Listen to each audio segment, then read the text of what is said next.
Olá, que bom que você está aqui em nossa resenha teológica, um programa da Igreja Batista Itacuruçá. Hoje é especial. É especial porque eu não estive aqui, não posso debater os temas, não é verdade? Eu estava na primeira Igreja Batista em Cabo Frio, onde fui lançar o fascículo 6, ou volume 6 da Bíblia, Prazer da Palavra. Obrigado aqui a todos os cabofrienses e outras pessoas que vieram de outras cidades. Então agora começamos aqui, como sempre, às 7 horas da manhã. O pregador foi o pastor Marcos Lima. E ele falou do propósito divino para a nossa vida. Como é que nós podemos ter qualidade de vida? Esse é o propósito do Deus eterno para conosco, mas às vezes nós bagunçamos o coreto e dificultamos a posse, a vivência com essa qualidade. Veja aí a mensagem.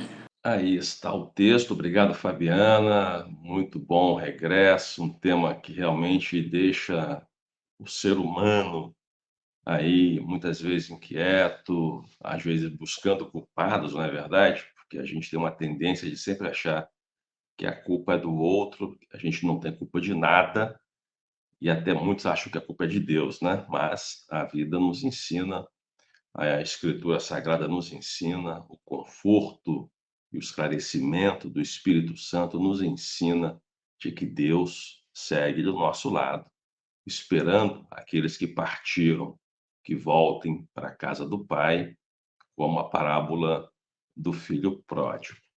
Nós estamos no livro de Isaías e eu queria também fazer uma reflexão muito breve sobre o capítulo 26, no versículo 15 desse livro, que para nós que fizemos teologia, né, na minha geração pelo menos, dos anos 80, foi quando eu fui ao seminário, Isaías era o profeta mais estudado e preferido de 11 em cada 10 seminaristas, né? Mas por quê? Por conta do requinte, né? Por conta da qualificação, por conta da profundidade do texto que ele escreve, né? Com muita sabedoria, com muito rigor literário, e também, mais ainda, porque ele conseguiu descrever, sem nunca ter visto 750 anos antes de Jesus nascer, como seria Jesus, o que ele ia fazer,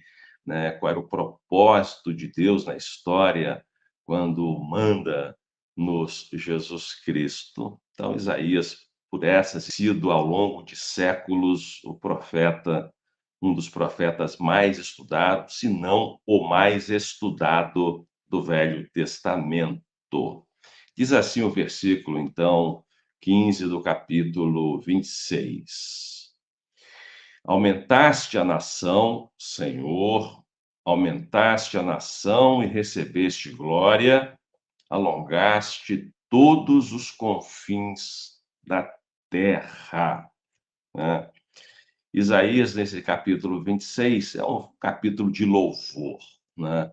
E ele traz a reflexão do povo. Sempre, o profeta sempre tem uma missão, e essa missão se dirige ao povo, né? O contato dele, o trabalho dele, o que ele tem que desenvolver diz respeito ao que ele tem que falar para o povo do que ele recebe de Deus, né? Dentro da sua linguagem, da sua capacidade, da sua cosmovisão, da cosmovisão do seu povo, ele então reparte o que Deus transmitiu a ele e leva isso para o povo. Mas o capítulo 26 é um capítulo de louvor, é um capítulo de gratidão, é um capítulo de exaltação, né? E ele nos traz essa beleza aqui de versículo, e é sobre ele que eu queria falar. Ele diz o seguinte, que Deus é o único que pode trazer crescimento e prosperidade, né? Isso está posto logo no começo, quando nós lemos: aumentaste a nação, Senhor, aumentaste a nação. Para quem já viveu os dramas, os traumas do passado, como aqui vivemos agora, achamos que perdemos coisas, nós precisamos sempre ter em mente de que existe um Deus, o único Deus, que é suficientemente capaz de nos trazer, de nos aumentar e de nos fazer recuperar a nossa forma, a forma que Ele mesmo tem projetado, a forma que Ele mesmo tem sonhado para as nossas vidas. Temos que ter em mente sempre de que o esforço humano cabe somente ao homem, não cabe a Deus. Então, como aqui ouvimos agora sobre traumas, e Deus nos diz: olha, eu sou suficiente ou não sou suficiente? Qual é a sua visão? Dentro da minha suficiência, você precisa entender que há recursos que eu disponibilizo no mundo para que vocês sejam pessoas melhores, mais qualificadas. Usem esses recursos. Então, quando Deus cria a psicologia, cria a medicina, cria o direito, cria os medicamentos, cria as vacinas, isso está querendo dizer o seguinte: está posto o que eu já fiz, agora usem. Deus segue sendo suficiente, mesmo que homens e mulheres produzam coisas que vão fazer bem para as nossas vidas. Então, não esperar uma ação espetacular de Deus na intervenção da história, fazendo um super milagre, se a coisa está na nossa frente. Por exemplo, um remédio para passar uma dor de cabeça. Deus tem desenvolvido o ser humano nas suas mais diversas áreas para produzir coisas, para produzir remédios para o nosso bem-estar. Conhecimento para o nosso bem-estar e para o nosso desenvolvimento. Então, quando o profeta ele diz que Deus é que nos dá prosperidade, ele tem essa visão de um Deus que se importa na construção de uma sociedade, de um homem, e que esse homem é agente histórico e ele produz coisas para o bem da humanidade. Também produz maldade, mas nós não vamos ficar com a maldade. Nós não vamos optar pelo errado, nós não vamos optar pela mentira, nós vamos optar por aquilo que nos faz prósperos espiritualmente. Um homem e uma mulher prósperos espiritualmente são generosos. Está na essência do cristianismo, está na essência de Jesus, está na essência de Deus a generosidade. Então, é Deus que faz em nós uma big obra para que a gente possa, na sequência, abençoar os outros. Não tem sentido uma vida cristã que fica presa a quatro paredes da sua própria casa ou da sua própria igreja. Jesus mesmo disse que não tinha como repousar a cabeça porque tinha muito o que fazer. E esse muito o que fazer era o quê? Abençoar as pessoas. Seja curando, seja olhando, seja tocando, seja ensinando. Jesus nunca se contentou em ficar preso dentro de quatro paredes. Jesus não cantava em coral. Jesus não subia no púlpito todo domingo. Jesus gostava de estar com as pessoas, para demonstrar para as pessoas a suficiência de Deus. Deus é capaz, Deus tem poder, Deus pode todas as coisas. Andemos com Deus. Tenhamos coragem de entender que Deus age na história não só de forma espetacular, abrindo o mar vermelho, mas ele abre o mar vermelho de nossas emoções quando nos diz: procure um profissional, procure um médico, procure alguém que entenda desse assunto, porque eu estou capacitando as pessoas do mundo para que elas tratem e tornem a vida das pessoas melhores. Então, nesse aspecto, Deus é suficiente. O segundo ponto desse versículo é que Deus é digno de toda a glória. O versículo continua dizendo que Deus recebeu glória. Isso nos lembra que tudo o que acontece em nossas vidas deve ser atribuído a Ele. Ora, Deus nos desenvolve, Deus nos salva, Deus nos santifica, então toda a glória a Ele.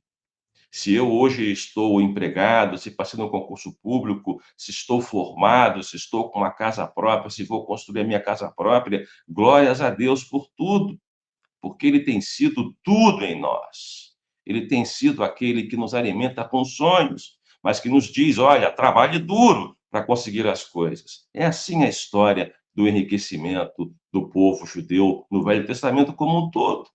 Ninguém recebeu de graça o que teve. Lembre da história de Jacó, por exemplo, que foi abençoado, mas trabalhou duramente para alcançar aquilo. Então, tudo nós devemos dar graças a Deus, porque nos tempos difíceis que acontecerão, Ele estará conosco. Nos tempos da fartura, que também acontecerão, ele estará conosco. Deus nunca nos abandona. Nós, muitas vezes, é que precisamos refletir quem é que tem deixado de dar graças e dar glórias a Deus por todos os favores que ele tem nos dado.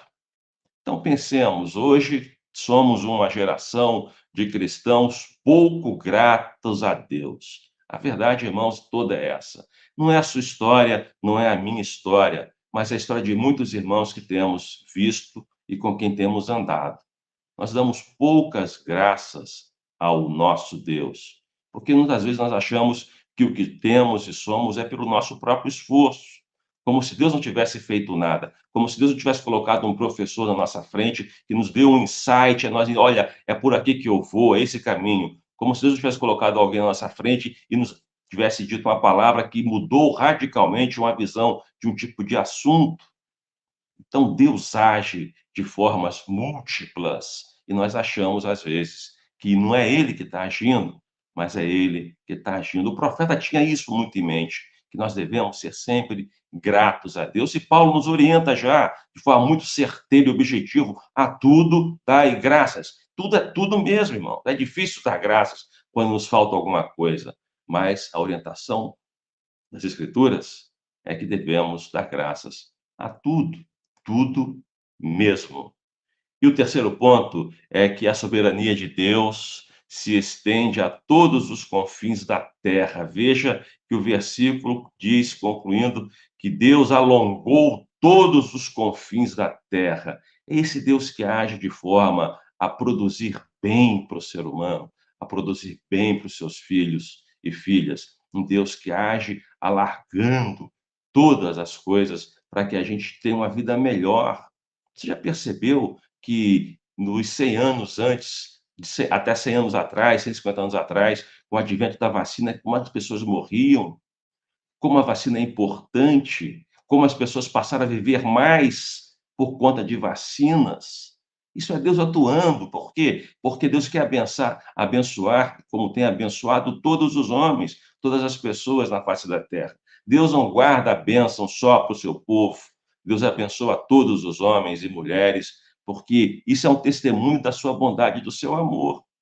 Mas Deus também nos abençoa de forma individual, de forma coletiva, enquanto povo seu.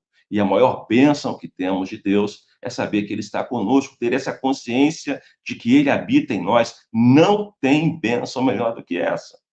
De que Deus está conosco, se importa, olha para a gente toda hora, todo segundo, está aqui agora, está aí do seu lado nesse momento. Isso o homem comum não tem consciência, e nós temos, por isso nós louvamos e bendizemos o nome do Senhor, porque Ele anda conosco, porque Ele está conosco, porque Ele se importa conosco, e isso é uma grande bênção, além da espetacular bênção de Jesus na cruz, que morreu por você e por mim, e por todo aquele que deseja esse encontro espetacular com Jesus.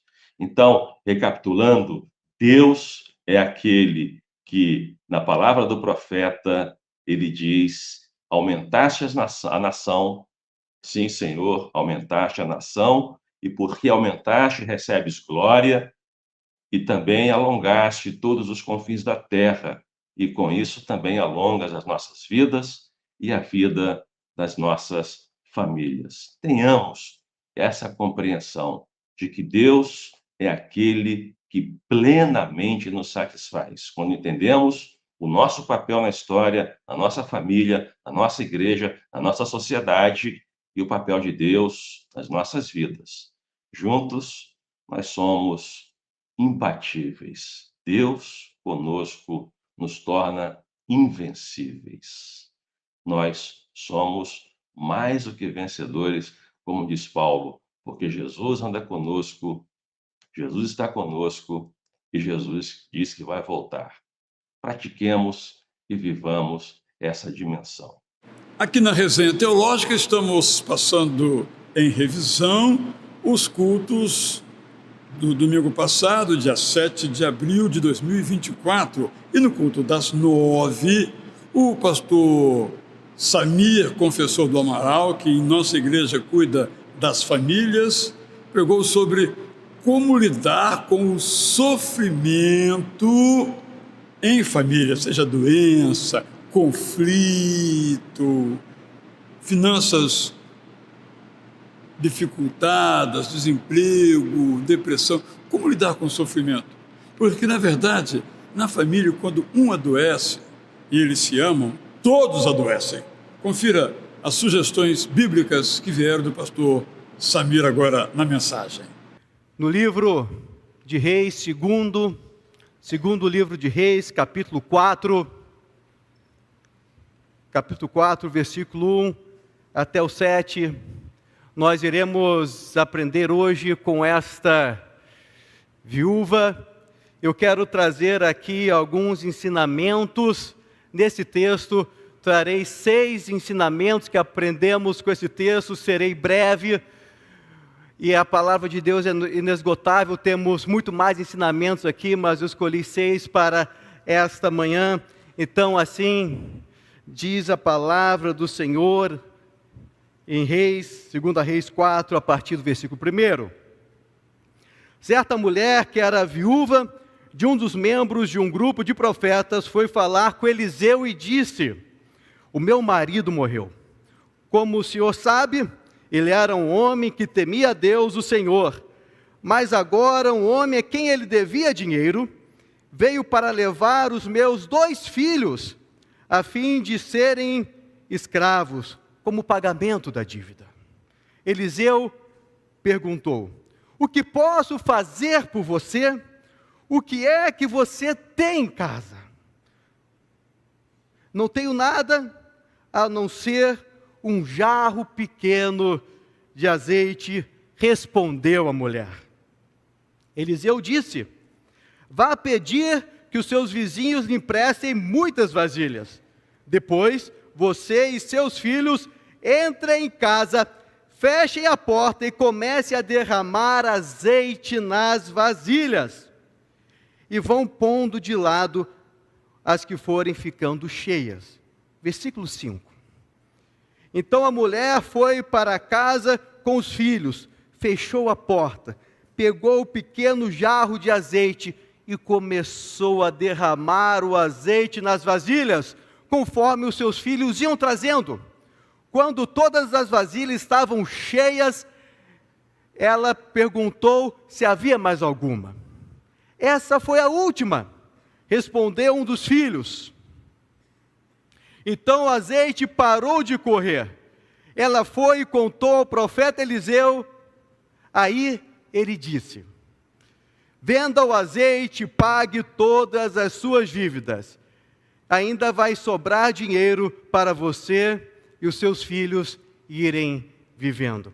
Que milagre maravilhoso! Que milagre maravilhoso! Que texto maravilhoso! Uma viúva, então, recebe 2 notícias terríveis. De repente, a sua vida, onde tudo estava bem, tudo ia tranquilo, vê a primeira notícia, a morte do seu marido, e ela ainda, ali naquele momento de luto, no momento de choro, vem uma outra notícia, que seu marido tinha uma dívida, estava chegando então o homem que iria levar os seus 2 filhos como escravos, os seus 2 filhos que iriam assumir o lugar do seu marido, os 2 filhos que iriam trazer o sustento para casa. Naquele momento eles poderiam ser levados como escravos para pagar a dívida do seu marido. Nesse momento, mediante essa terrível notícia, essa mulher vai correndo falar com o profeta Eliseu. E diz o texto que ela chega e fala ao profeta Eliseu e fala sobre o seu marido, e tudo indica que o seu marido conhecia esse profeta que tinha morrido, porque ela falou o seguinte: você sabe muito bem que o meu marido era um homem temente a Deus, trazia então nesse homem essa imagem, uma característica muito forte desse homem que havia morrido, que ele era temente a Deus.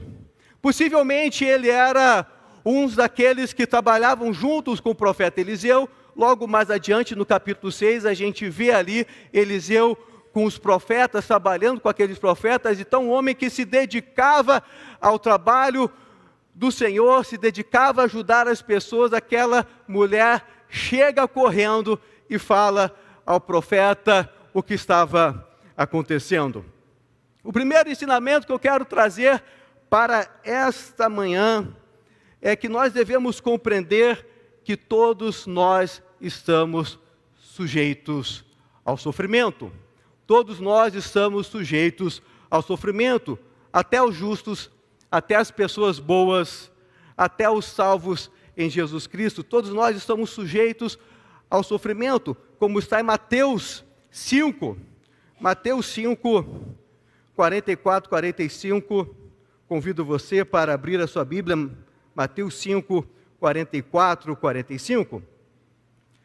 Mas eu lhes digo, amem os seus inimigos e orem pelos que perseguem vocês, para que vocês se tornem filhos do Pai de vocês que está nos céus, porque Ele faz com que o sol brilhe sobre os bons e sobre os maus, e dá chuva tanto para os que fazem bem, quanto para os que fazem mal. A chuva vem para os bons e para os maus, o sol para os bons e para os maus, as tempestades vêm para os bons e para os maus, as enchentes vêm para os bons e para os maus, o sofrimento assim também. Aquela mulher que conhecia o Senhor, que o seu marido dedicara então a sua vida nobre do Senhor, também estava sofrendo. O Senhor Jesus Cristo nos fala em João 16, 33, no mundo tereis aflições, mas tende bom ânimo, porque eu venci o mundo. Então aquela mulher estava sofrendo com a perda do seu marido, agora seus 2 filhos podendo ser escravizados, um sofrimento muito grande. Eu acredito que muitas vezes, como nós fazemos, talvez ela ficou procurando o porquê do sofrimento. Eu quero convidar você a ir comigo para um outro texto de João capítulo 9, versículo 1 a 3, João capítulo 9, versículo 1 até o 3, nós conhecemos bem esse texto, o texto do cego. Jesus ia caminhando quando viu um homem que tinha nascido cego. Os seus discípulos perguntaram, mestre, por que esse homem nasceu cego? Foi por causa dos pecados dele ou por causa dos pecados dos pais dele? Jesus respondeu, ele é cego, sim, mas não por causa dos pecados dele, nem por causa dos pecados dos pais dele. Ele é cego para que o poder de Deus se mostre nele. Esses discípulos chegaram até Jesus com uma teologia da época, com uma teologia que pensava o seguinte: se alguém está sofrendo, se alguém está passando por uma dificuldade, é porque ou ele ou alguém da sua família pecou, ele ou seus pais então pecaram. Essa era a teologia, era assim que eles compreenderam, mas o Senhor Jesus Cristo chega e fala, não, ele não pecou, nem os seus pais. O poder de Deus irá se manifestar na vida deles. Tantas vezes nós sofremos, porque o sofrimento vem, o sofrimento faz parte da vida, e não temos que ficar procurando o culpado, porque o sofrimento ele chega naquele momento. Aquela pessoa que está viajando no seu carro e faz tudo direito, daqui a pouco pode acontecer um acidente. Aquela pessoa que cuida da sua saúde a vida inteira, se alimenta bem, um dia pode sofrer então de uma doença. O importante é que no meio do sofrimento nós encontramos o Senhor. E no meio do sofrimento o Senhor está conosco. E no meio do sofrimento nós podemos sentir então a sua presença, como essa viúva ali sentiu. Meus irmãos, minhas irmãs, até as famílias boas, as famílias que seguem a Jesus, as famílias que creem em Deus, que leem a Bíblia, também passam por sofrimentos. Que bom que você está conosco aqui na resenha teológica especial, referindo aqui os cultos do dia 7 de abril. E no culto das 11, o pastor Alcenir Mota, que em nossa igreja cuida da área missionária e também dá um apoio à terceira idade, nos falou sobre o tema justo e o pecador, um tema da soteriologia, isto é, a doutrina da salvação. Há muita confusão a esse respeito. Há pessoas que têm dificuldade de aceitar que nós somos pecadores. E será que não somos? E qual é o remédio divino para o nosso pecado? Confira então aí na mensagem com o pastor Alcenir a partir da linda história que Jesus conta sobre um filho que saiu de casa. O nome pelo qual conhecemos essa história é a parábola do filho pródigo, do filho perdido. Veja aí. Eu queria nessa manhã, junto com os irmãos, fazer essa reflexão sobre esse texto bíblico que tanto tem falado e tantas vidas tem transformado. Então vamos fazer a leitura. Eu gostaria que você acompanhasse com atenção todo o versículo, os versículos 11 a 32 do capítulo 15 de Lucas, o único evangelista que trata dessas parábolas, e dessa parábola em particular. Diz assim a palavra de Deus. Jesus continuou: certo homem tinha 2 filhos. O mais moço dele...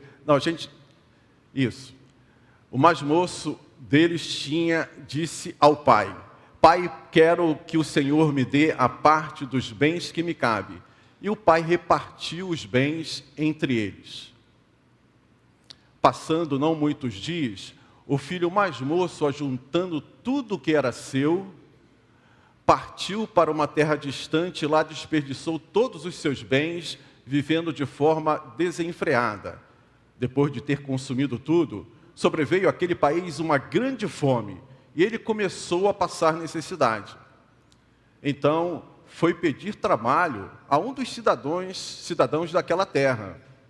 E este o mandou para os seus campos, a fim de cuidar dos porcos. Ali, ele desejava alimentar-se das alfarrobas que os porcos comiam, mas ninguém lhe dava nada. Então, caindo em si, disse: quantos trabalhadores de meu pai têm pão com fartura, e eu aqui estou morrendo de fome. Vou me arrumar, voltar para o meu pai e lhe dizer: Pai, pequei contra Deus e diante do Senhor. Já não sou digno de ser chamado seu filho. Trata-me como um dos seus trabalhadores. E arrumando-se, foi para o seu pai. Vinha ele ainda longe, quando o seu pai o avistou e, compadecido dele, correndo, o abraçou e beijou. E o filho lhe disse: Pai, pequei contra Deus e diante do Senhor. Já não sou digno de ser chamado seu filho. O pai, porém, disse aos servos: tragam depressa a melhor roupa e vistam nele. Ponham um anel no dedo dele e sandália nos pés. Tragam e matem o bezerro gordo. Vamos comer e festejar, porque este meu filho estava morto e reviveu, estava perdido e foi achado. E começaram a festejar. Ora, o filho mais velho estava no campo. Quando voltava, ao aproximar-se da casa, ouviu a música e as danças. Chamou um dos empregados e perguntou o que era aquilo. E ele informou: o seu irmão voltou e, por tê-lo recuperado com saúde, o seu pai mandou matar o bezerro gordo. O filho mais velho se indignou e não queria entrar. Saindo, porém, o pai procurava convencê-lo a entrar. Mas ele respondeu ao seu pai: faz tantos anos que sirvo o Senhor e nunca transgredi um mandamento seu. Mas o Senhor nunca me deu um cabrito sequer para fazer uma festa com os meus amigos. Mas quando veio esse seu filho, que sumiu com os bens do Senhor, gastando tudo com prostitutas, o Senhor mandou matar o bezerro gordo para ele. Então o pai respondeu: meu filho, você está sempre comigo, e tudo que eu tenho é seu. Mas era preciso festejar e alegrar-se, porque este seu irmão estava morto e reviveu, estava perdido e foi achado. Gente, eu não sei com relação a você, mas sempre quando eu leio, eu me coloco ali na posição desses personagens. Nós temos 3 personagens aí que são destaques, né? O pai, o filho que sai de casa e o filho que fica em casa. Com qual você mais se identifica? Com o filho pródigo? Com o filho que ficou em casa? Porque é interessante, e essa narrativa termina com o pai falando, meu filho, olha, na tentativa de fazer com que aquele filho que ficou em casa entrasse para a festa, dizendo, meu filho, o teu irmão, ele estava morto e reviveu. Mas como assim? Ele não havia morrido. Ele estava vivo, ele simplesmente saiu de casa. Mas, meu irmão e minha irmã, a condição natural do ser humano é exatamente essa. Vejam o que a gente tem lá dentro desse contexto lá da condição natural do ser humano. Vou pedir para os nossos irmãos para colocarem lá os versículos, né, da condição natural do ser humano, para que a gente perceba, e às vezes isso passa despercebido, né, da nossa mente, da nossa vida. A gente vai vivendo, mas existe uma situação em que o ser humano está. E a Bíblia diz isso muito claramente, lá em Romanos, né, no capítulo 5, versículo 12, e também em Romanos 6, versículos 12 e 13, 1 Coríntios, capítulo 15, versículos 21 e 22. E a gente lê aí nesses versículos, a gente está com alguma dificuldade ali, mas nesses versículos, meus irmãos, fica claro que a condição natural do ser humano é a morte. Desde que o pecado entrou na história do ser humano, diz assim, portanto, assim como por um só homem entrou o pecado no mundo e pelo pecado veio a morte, assim também a morte passou a toda a humanidade, porque todos pecaram. Preste bem atenção, meus irmãos. Agora lá no capítulo 6, versículos 12 e 13 também de Romanos, Paulo vai novamente enfatizar portanto, não permitam que o pecado reine em seu corpo mortal, fazendo com que vocês obedeçam às suas paixões. Também não ofereçam os membros do corpo ao pecado, como instrumentos de injustiça, mas como pessoas que passaram da morte para a vida. Vejam que existia uma condição anterior, e essa condição anterior era uma condição de morte. Ofereçam a si mesmo a Deus e ofereçam os seus membros a Deus como instrumentos de justiça. E agora lá em 1 Coríntios capítulo 15, versículos 21 e 22, a gente tem Paulo reforçando ainda essa ideia, dizendo, visto que a morte, vamos juntos? Vamos ler juntos? Visto que a morte veio por um homem, também por um homem veio a ressurreição dos mortos. Porque assim como em Adão todos morrem, assim também todos serão vivificados em Cristo Jesus. Meus irmãos, há alguma dúvida com relação a isso? Não é o Alcenir que está falando. O que eu apresentei aqui para vocês é o que a palavra de Deus nos diz. E você vai encontrar isso aí ao longo de toda a Bíblia. Desde lá do Gênesis, quando o pecado surge, a morte passa a fazer parte da nossa existência. Não somente a morte física, mas também a morte espiritual. A condição natural do ser humano é a morte. Por isso, todo esse esforço de Deus para que essa condição seja revertida. E quando o pai aqui da parábola fala para o filho que ficou em casa, o seu irmão estava morto e reviveu, é justamente porque ele estava efetivamente morto. Mas antes de nós nos debruçarmos sobre a parábola propriamente dito, há necessidade de nós entendermos para quem essa parábola está sendo dirigida, né? A quem Jesus está falando, para quem Jesus está falando dessa parábola, está pregando esse evangelho. E lá no capítulo 15, versículo 1, 2 e 3, a gente tem essa informação. Vamos fazer a leitura aqui juntos? Aproximavam-se de Jesus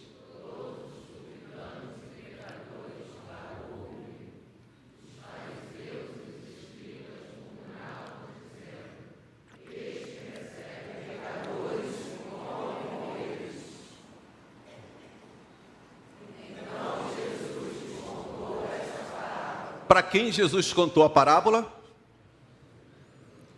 Quem? Os fariseus e os escribas, né?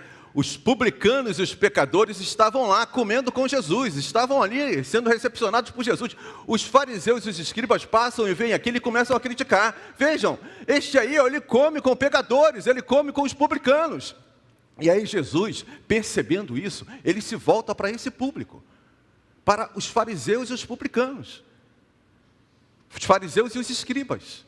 E aí ele conta 3 parábolas, é uma trilogia de parábolas. A do filho pródigo é a última.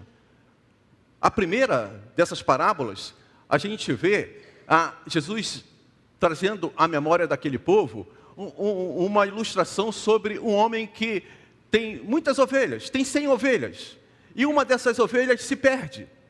E aí, este homem deixa as 99 no deserto e sai em busca dessa ovelha que se perdeu. E não para de procurar enquanto não encontra. E ao encontrar, o texto vai dizer que ele coloca essa ovelha, meu irmão e minha irmã, nos seus ombros e traz de volta para o aprisco, traz de volta para casa. E sabe qual é a conclusão dessa parábola? Nós temos lá em Lucas capítulo 15, versículo 7. Vamos ler? Digo a vocês que assim haverá mais alegria no céu por um pecador que se arrepende do que por 99 justos que não necessitam de arrependimento. Obrigado por estar conosco aqui, nossa resenha teológica especial. Hoje nós estamos debatendo, estamos vendo os melhores momentos com vários pregadores. E no culto das 17 horas, o pastor José Maurício Cunha do Amaral, nosso capelão, nosso visitador, falou sobre a universalidade da graça, do pecado e da graça. De novo, como no culto das 11, o tema da soteriologia. Confira aí essa importante mensagem. E aí Pedro vai compreender que o evangelho é universal. Jesus veio para todas as pessoas, para todos os povos da terra, para todas as raças, para todas as etnias, e não somente para o povo judeu, como foi a promessa de Deus a Abraão lá no início. De ti farei uma grande nação.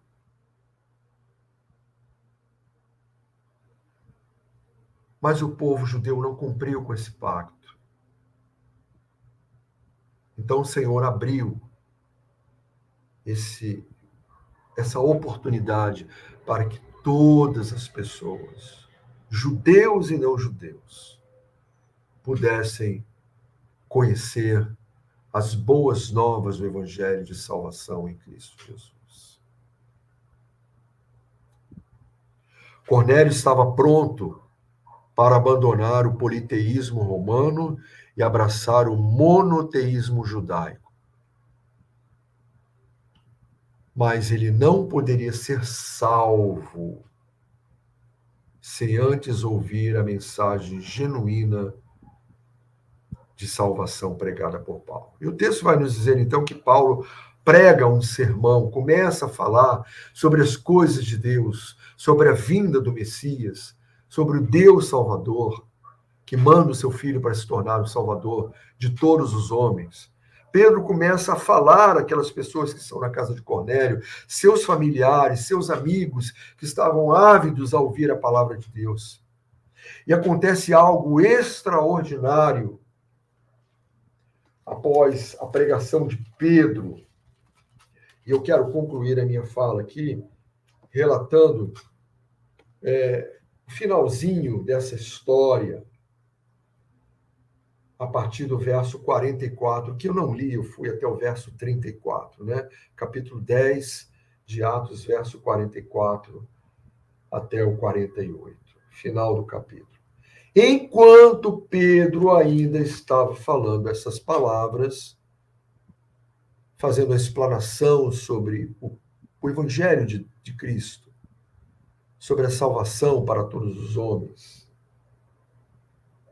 o Espírito Santo desceu sobre todos os que estavam ouvindo a mensagem.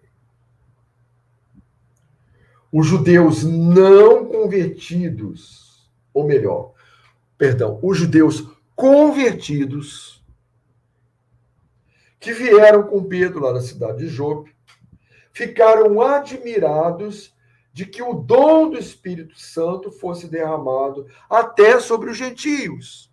Ora, o Espírito Santo vindo também encher o coração daqueles que não são judeus, que pertencem a outros povos. Sim, meu querido irmão, minha querida irmã, Jesus veio para todas as pessoas, judeus e não judeus.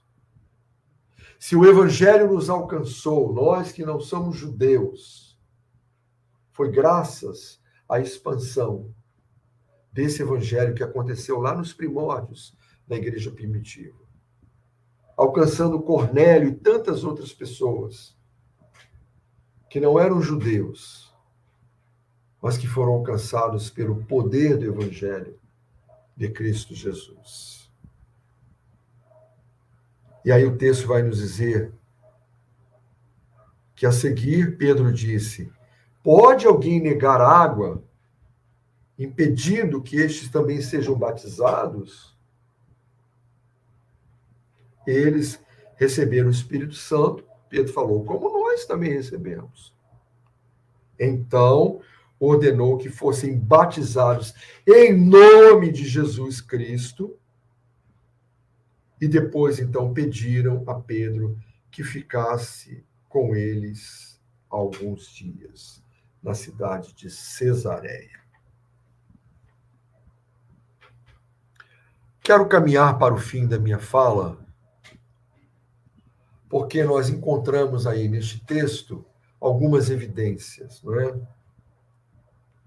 Para que o evangelho pudesse alcançar também os gentios, os não-judeus. Primeiro, a visão sobre a queda das barreiras étnicas que veio da parte de Deus.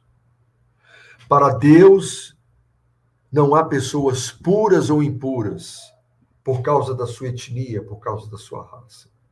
Deus ama todos os povos. Deus ama todas as pessoas.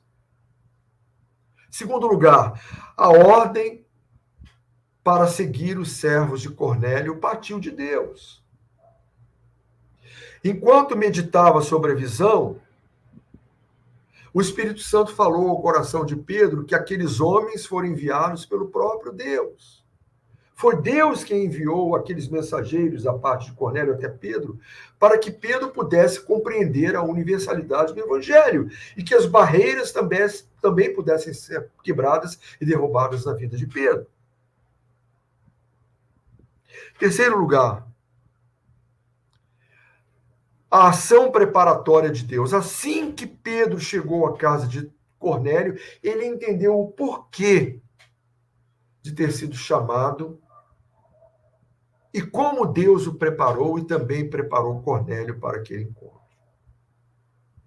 Pedro entendeu, com aquela visão que ele teve lá na cidade de Jope, com aquele lençol cheio de animais, que ele deveria matar e comer, que Deus estava agora jogando por terra todas as barreiras para que o evangelho pudesse alcançar todas as pessoas, inclusive aqueles não judeus. E a quarta evidência, né, da palavra de Deus alcançando o coração dos gentios, dos não judeus, é a vinda do Espírito Santo sobre essas pessoas. Os versos finais do capítulo 10 do livro de Atos. Enquanto Pedro estava pregando, expondo as Escrituras para Cornélio e sua família, o Espírito Santo veio sobre aquelas pessoas, sobre os gentios, da mesma forma como aconteceu no dia de Pentecostes, lá no capítulo 2 do livro de Atos. E eles começaram a falar das grandezas de Deus em outros idiomas, e aqueles que estavam acompanhando a Pedro ficaram perplexos, disseram, o Espírito Santo também veio sobre esses que são gentios.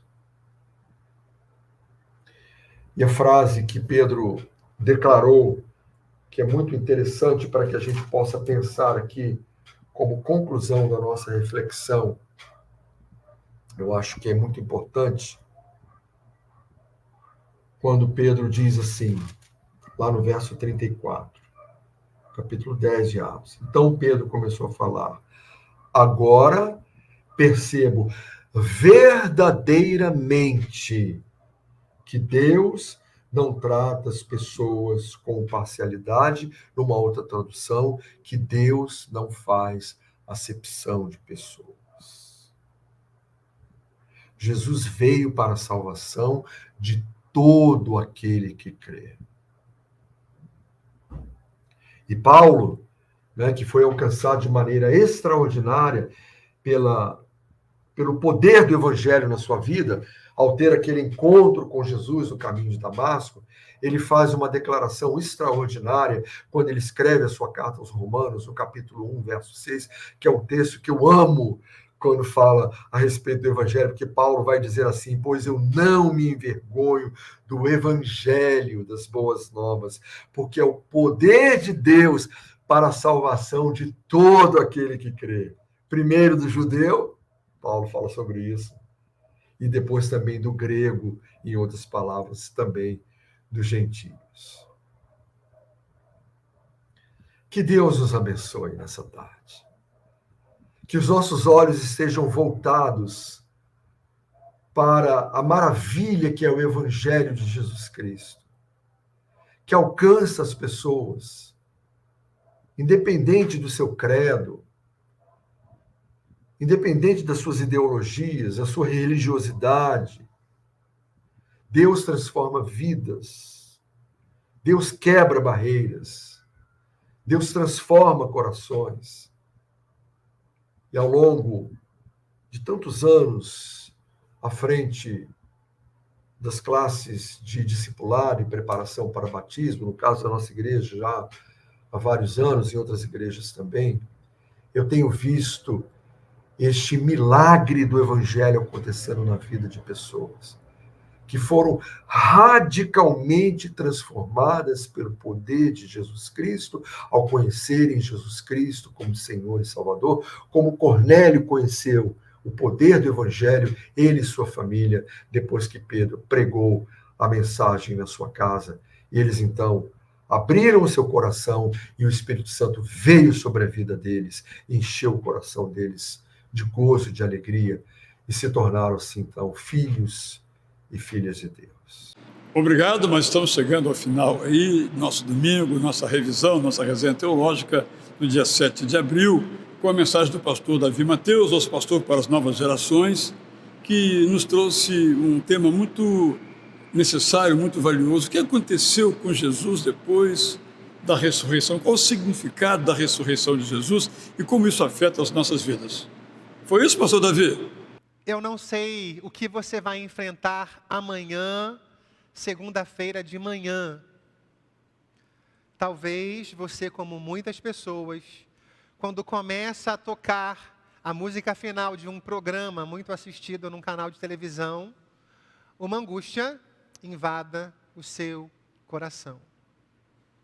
Mesmo você tendo saído daqui e tendo relembrado muitas verdades que enchem o nosso coração de esperança. E a primeira coisa que eu preciso te dizer é que isso é normal. Porque pode ser que você, porque frequenta uma igreja, porque já confessou a Jesus como Salvador da sua vida, tenha medo de confessar que tem medo. Mas é muito bom a gente saber que a gente serve a um Deus para quem a gente não precisa esconder nada do que a gente sente. Ele conhece o nosso coração, conhece a nossa humanidade. E nós sentimos medo, nós ficamos ansiosos. O que esse texto pode, então, nos ajudar a relembrar ao longo da nossa caminhada depois da Páscoa, depois de um domingo. Quero então pensar com vocês em algumas coisas. E a primeira delas é a seguinte: eu e você precisamos continuar caminhando. nós precisamos continuar caminhando. Nesse texto a gente vê duas pessoas tristes, com motivos para ficarem tristes. O homem que eles seguiam, o líder que veio para mudar a história de um povo, da maneira que eles imaginaram que seria a libertação, e essa mudança agora estava morto. Talvez tenham ficado ali não sei quanto tempo parados, chorando, refletindo, mas eles precisavam voltar para casa. Eles precisaram voltar a caminhar. E eu quero dizer que eu não sei o que você tem passado, eu não sei o que você tem vivido, que talvez te faça pensar em desistir de caminhar, em desistir de viver. Eu quero te dizer que o convite do Senhor para nós é: continue caminhando. O meu telefone toca todos os dias às 6 da manhã. Há dias que ele toca de 10 em 10 minutos até às 7. Até que eu levanto. E eu te pergunto, eu levanto porque eu quero levantar? Claro que não. Eu levanto porque eu preciso levantar. Porque se eu deitado ficar, deitado, vou querer ficar. Não se entregue. E falo isso com todo o temor, porque a gente pode estar vendo aqui você, mas só Deus sabe o que você tem passado. E há coisas que, para quem não está vivendo a experiência, é muito fácil dizer: ah, que isso? Continua aí seguindo. Você sabe o que você tem passado. Mas eu creio que Deus deseja que você, depois de ter chorado, continue caminhando. Quanto mais nós deixamos de caminhar, mais parados a gente quer ficar. Se você faz um exercício regularmente e se machuca, não é difícil voltar? Porque a gente também se acostuma a ficar parado. Nós precisamos continuar caminhando. Eu creio nisso. A segunda coisa que quero pensar com vocês é que em muitos momentos da nossa caminhada, a gente não vai saber que Jesus está com a gente, caminhando do nosso lado. E por isso a gente precisa acreditar que mesmo sem ver ou perceber, Deus é um Deus que não nos abandona. Aqueles homens caminhavam, e num determinado momento Jesus se aproxima, caminha com eles, mas eles não sabiam que era Jesus que estava ali caminhando. E quantas vezes nós pensamos que fomos abandonados por Deus, tamanho é o problema que a gente passa. Nos sentimos tristes, nos sentimos abandonados por um Deus de amor, não entendemos algumas coisas que acontecem nas nossas vidas. E a gente pode até não verbalizar, mas no nosso coração a gente repete o que Jesus disse na cruz. Meu Deus, por que que o Senhor me abandonou? Muitas são as histórias da Bíblia que nos mostram que pessoas só perceberam depois que não estavam sozinhas. Por exemplo, a história de Agar, que estava grávida, triste. A mulher para quem ela trabalhava, a tratava com desprezo, como se ela fosse uma coisa. E ela pensou, não vou mais aguentar isso. E ela não aguentou. Fugiu daquela casa, andou, parou num lugar deserto, e nessa hora Deus mandou um anjo. E esse anjo disse, aonde você estava? Para onde que você está indo? E ela então contou o que estava acontecendo.